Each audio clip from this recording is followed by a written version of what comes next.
The smell of iron and the scent of expensive sandalwood often filled the halls of Rothbury House, but beneath the veneer of ducal perfection, a quiet revolution was being written in midnight ink.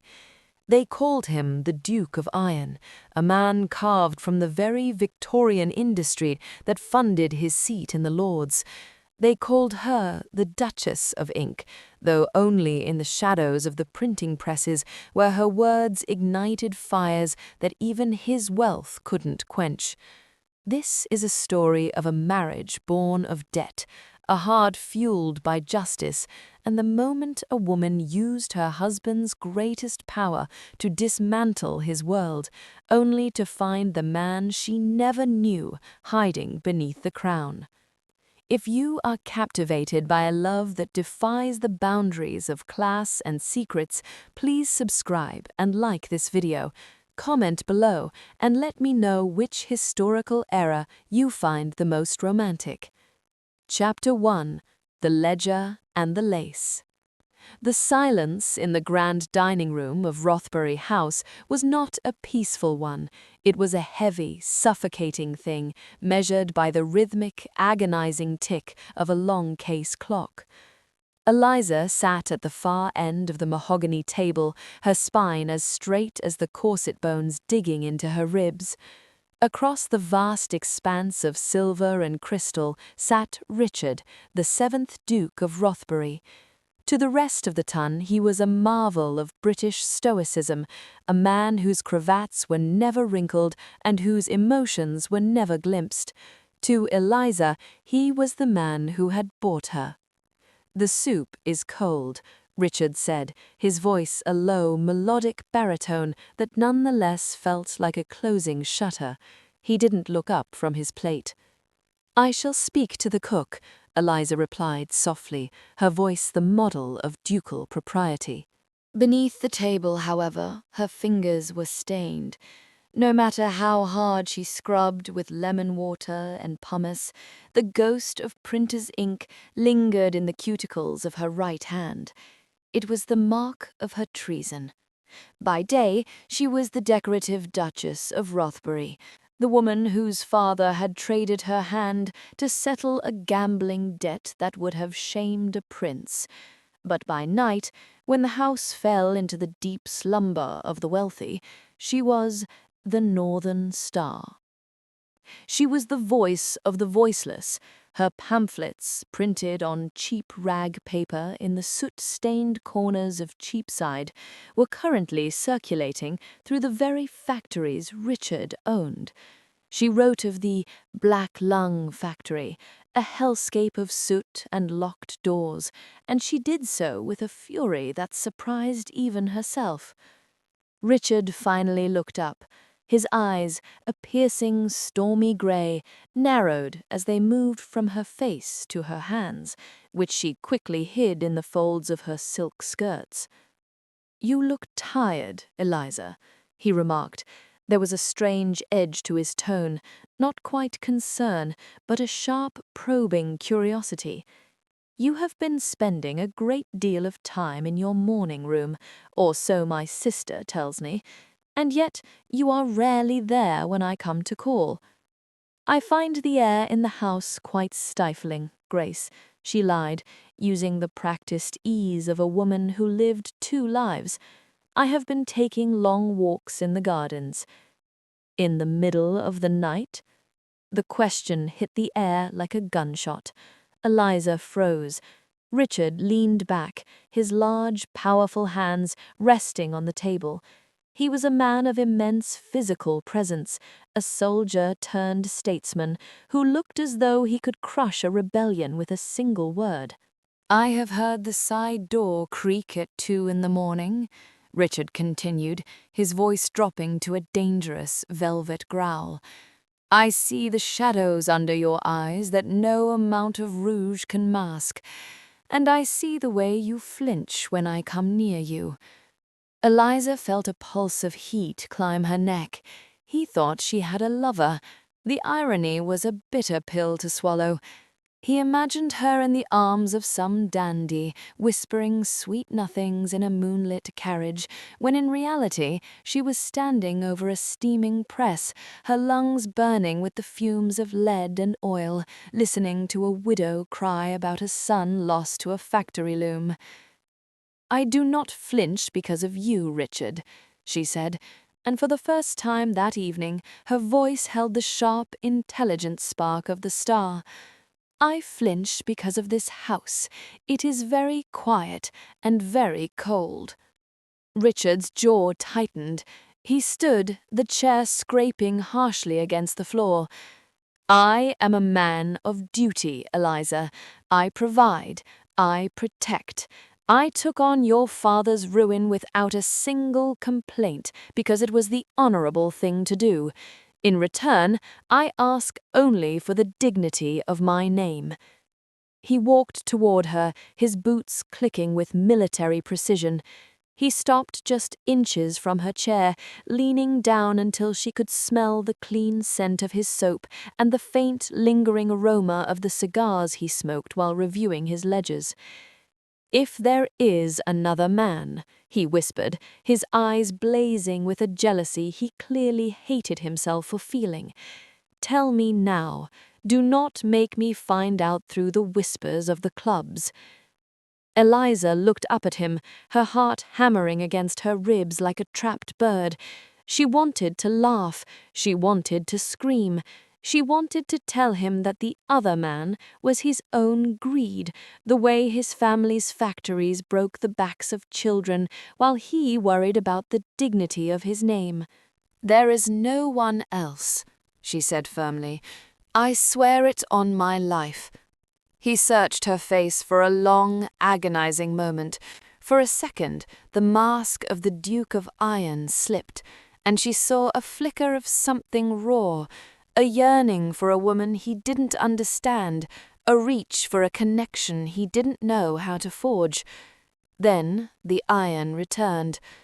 "See that it stays that way," he said, straightening his waistcoat. "The Queen's Jubilee is in 3 days. The eyes of the world will be on Rothbury House. I expect my Duchess to be beyond reproach." He turned and left the room without another word. Eliza waited until the sound of his footsteps vanished before she pulled her hand from her lap. She looked at the ink stain on her thumb. Tomorrow, she wouldn't just be writing about the abuses in the Black Lung factory. Tomorrow, she would find the proof. She needed the ledger, the one Richard's uncles kept in the factory office, hidden behind a door that only a Rothbury could open.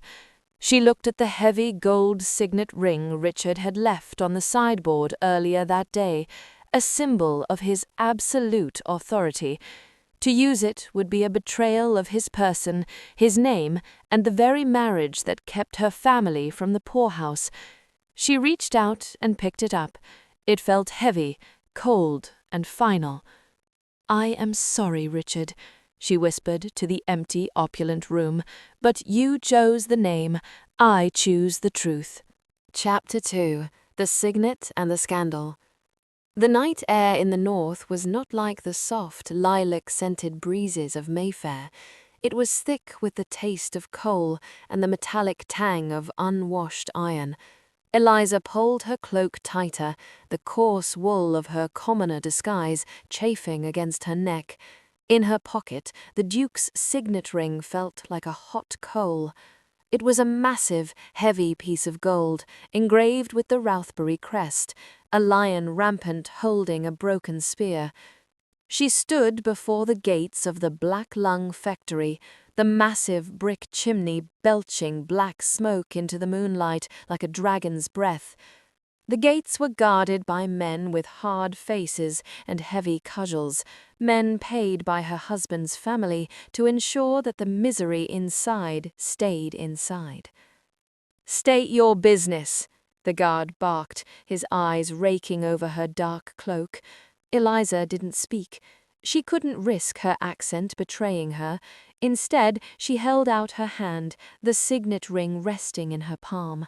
The gold caught the flicker of a nearby torch. The guard's eyes widened. He knew that ring. Every man in the district knew that ring. It was the seal that signed their meager paychecks and their eviction notices. He straightened, his expression shifting from aggression to a wary, confused respect. "My apologies, he stumbled, unsure of who she was, but certain of who she represented. "The Duke's business is private, of course. Pass through." The heavy iron gates creaked open, a sound like a dying moan. Eliza stepped inside, and the world changed. The noise was a physical blow, a rhythmic, deafening thud of steam-powered looms that vibrated through the very soles of her boots. The air was a thick fog of cotton lint and coal dust. Through the haze she saw them, children no older than 6 or 7, crawling under the moving machinery to clear the jams, their small faces grey with exhaustion. She found the office, a glass-walled cage overlooking the floor. Her hands trembled as she used the signet's edge to trip the simple latch of the ledger cabinet. Inside lay the black lung accounts, the real ones. She opened the book and felt a cold sickness wash over her. It was all there. In the neat, pedantic hand of Richard's uncles, the records showed the cost-cutting measures, fire escapes boarded up to prevent theft of time, ventilation fans turned off to save on coal, and the pensions for widows that were nothing more than a few shillings and a direct order to vacate their cottages. She didn't just take notes, she took the ledger itself, tucking the heavy book under her cloak. By the time the sun rose over London, the Northern Star had finished her greatest work. The Rothbury Manifesto was not a pamphlet, it was an indictment. She had used the signet ring one last time, pressing it into the hot red wax at the bottom of the front page, framing the Duke's own seal beneath the headline, "The blood beneath the gold." The morning of the Queen's Jubilee began with the sound of trumpets and the cheering of the masses, but within the walls of Rothbury House the atmosphere was one of a funeral. Eliza sat in the library, the scent of old leather and beeswax, usually a comfort, now feeling like a cage. She heard the front doors slam. She heard the heavy, frantic footsteps of Richard's valet, and then the roar of a man pushed beyond his limits. The library doors burst open. Richard stood there, still in his formal ducal uniform, scarlet tunic, gold braid, and the sash of the garter. He looked magnificent, and he looked utterly destroyed. In his hand he clutched a damp copy of the manifesto. "Is it true?" he asked. His voice was low, vibrating with a rage so cold it felt like ice. Eliza stood, her hands clasped in front of her. "Which part, Richard? The boarded fire escapes? The children losing fingers in the gears? Or the fact that your name is on the lease of every hovel in that district?" Richard took a step toward her, his face a mask of agony. "You used my seal. You went to the presses and told the world that I, the man who shares your bed, the man who saved your family, am a monster who profits from the deaths of the poor." "I told the world the truth," Eliza countered, her voice cracking. "I waited for you to see it. I dropped hints. I spoke of the conditions. You wouldn't listen. You were too busy being a duke to be a man." "You didn't just use my name, Eliza," he said, stepping so close she could feel the heat radiating from him. He slammed the paper down on the desk between them. "You used my life.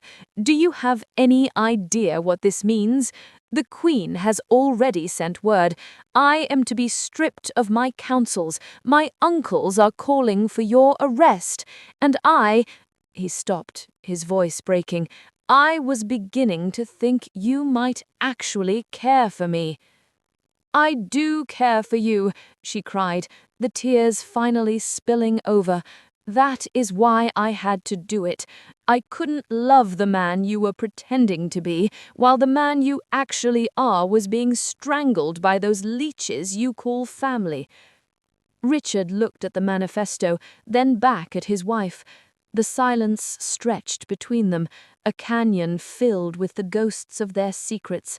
He looked at the empty space on his finger where his signet ring usually sat, then at the ink-stained woman he had married for a debt. "You have ruined us, and the worst part is, I don't know if I can even bring myself to hate you for it." Chapter 3. The Ghost in the Machine. The days following the Jubilee were a slow, suffocating death. The gates of Rothbury House were besieged by the press, and the drawing-rooms of Mayfair were filled with the delicious, poisonous hum of the Duke's downfall. Richard spent his hours locked in his study, a decanter of amber brandy his only companion, while Eliza remained confined to her rooms, a prisoner of her own making. The divorce papers sat on Richard's desk, their edges crisp and white, a final severance of the debt that had bound them. But his mind was not on the law. It was on the image of Eliza standing in the library, her eyes burning with a light he had been too blind to recognize as anything but defiance. Driven by a restless, agonizing need to understand the woman who had ruined him, Richard did something beneath his station. He searched her rooms. He expected to find letters from a lover, the phantom that had haunted his jealousy. Instead, he found a suitcase hidden beneath the bed, its lining unnaturally thick. With a pocket knife, he sliced through the silk. What spilled out was not jewelry or lace, but a cache of documents that made his blood run cold. There were blueprints of the factory's ventilation systems, medical reports of coughing children, and, most shocking of all, a bundle of letters tied with a faded blue ribbon. He recognized the handwriting immediately. It was the bold, erratic script of his father, the 6th Duke. "Silas and George have no soul for the people, only for the coin," the letter read, dated weeks before his father's sudden heart failure. "I have seen the ledgers, I have seen the rot. If I do not survive the board meeting on Friday, know that I tried to close the black lung. They call it a heart attack, Richard, but it is the greed of your uncles that kills a man." Richard sank onto the edge of Eliza's bed, the parchment trembling in his hand. For years he had modelled himself after a father he thought was a titan of industry, a man who prioritized the name above all.